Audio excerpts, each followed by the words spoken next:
Mookie Betts is incredibly valuable to the Boston Red Sox. In fact, he was the most valuable player in Major League Baseball last year.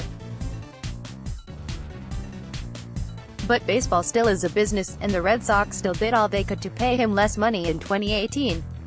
That's when Betts entered his first year of arbitration, a process by which players and teams haggle over how much money that player will earn that season.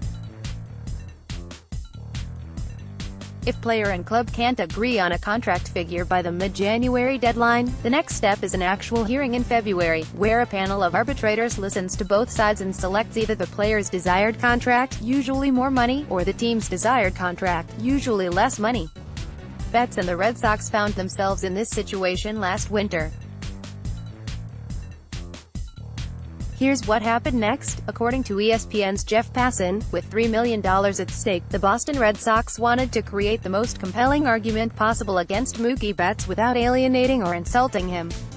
So last January, as they tried to convince a three-person arbitration panel that Betts deserved the $7.5 million salary they were offering and not the $10.5 million he requested, the Red Sox fashioned a novel approach in the typically staid, lawyerly arbitration room. They played a video talking about how good Kris Bryant was.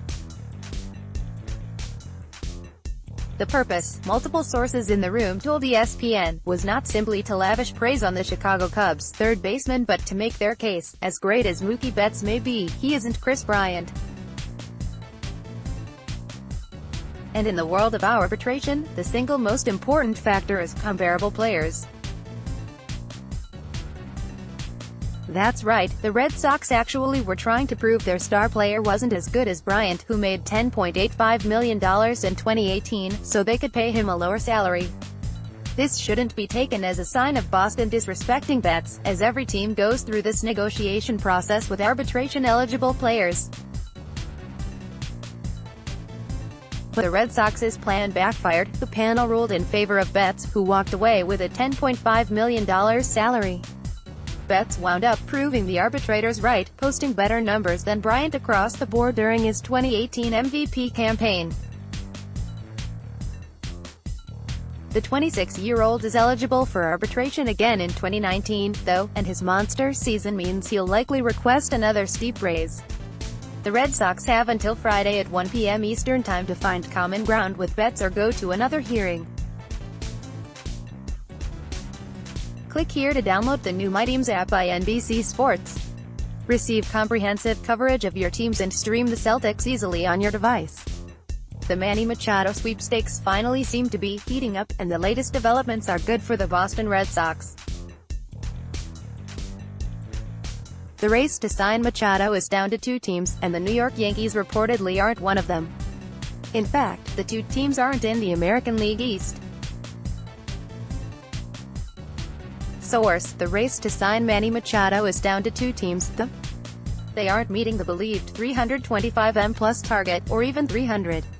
Or even coming especially close. https://t.co/ptjdkpljsp. John Heyman, at John Heyman, January 9, 2019. The Yankees could still swoop in and sign Machado, but it doesn't look like anything is close right now. The Bronx Bombers not getting Machado would be good for the Red Sox. Machado is one of the elite shortstops in the league and a fearsome hitter, even if he didn't show it for the Los Angeles Dodgers in their 2018 World Series defeat to the Red Sox. Machado batted .297 with 37 home runs, 107 RBI and a .367 on-base percentage in 2018 between the Baltimore Orioles and Dodgers. His addition to the Yankees would add a lot of power to an already fearsome lineup. The Philadelphia Phillies have been aggressive in their pursuit to make roster upgrades this offseason. They have yet to make any major moves, though, despite being linked to Machado and Bryce Harper, among other top-tier free agents. The White Sox have added two of Machado's friends, Yonder Alonso and John Jay, over the winter, so they are an intriguing option. Click here to download the new My Teams app by NBC Sports. Receive comprehensive coverage of your teams and stream the Celtics easily on your device.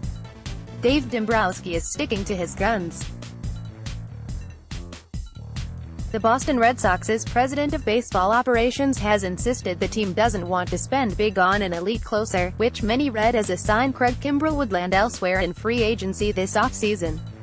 But Kimbrel's market has thinned out significantly, to the point where MLB.com's Richard Justice called Kimbrel's return to Boston a foregone conclusion. What say you, Dave? Craig did a great job for us, he's a Hall of Fame reliever, Dombrowski told USA Today's Bob Nightingale recently. We have not anticipated having a large expenditure for a closer. Dombrowski also added this note about the Red Sox's payroll, which should be baseball's highest in 2019 even if Kimbrel doesn't re-sign. Ownership has been great, but we can't keep them all.